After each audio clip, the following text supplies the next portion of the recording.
Hello guys, আমরা চলে এসেছি সিএস র্যাঙ্ক খেলতে। তারপর দেখো কি হয়। তারপর আমি একটা প্লেয়ারকে একটু ড্যামেজ দিলাম, তাকে আমি মেরে নক করে দিলাম। তারপর ওকে আমি রাশ দিলাম।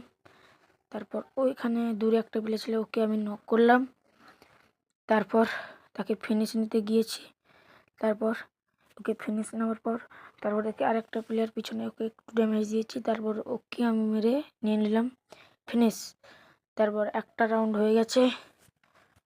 তারপর একটু তাকে ড্যামেজ দিলাম, নক করে দিলাম। তার পাশে আর একটা প্লেয়ার ছিল, ওকে দেখেছি, তাকেও মেরে নক করে দিলাম।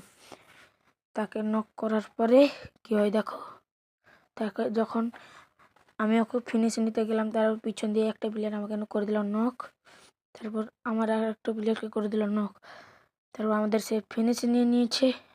তারপর আমাদের আর একটা প্লেয়ার ওকে মেরে দিয়েছে। আর এক রাউন্ড হয়ে গেছে। তারপর 3 রাউন্ডের তারপর আমাদের প্লেয়ার একটা নক হয়েছে, তাকে ওয়ানডে মেরে পেনাল্টিতে নক করলাম। ম্যাচ বুয়া হয়ে গেছে আমাদের।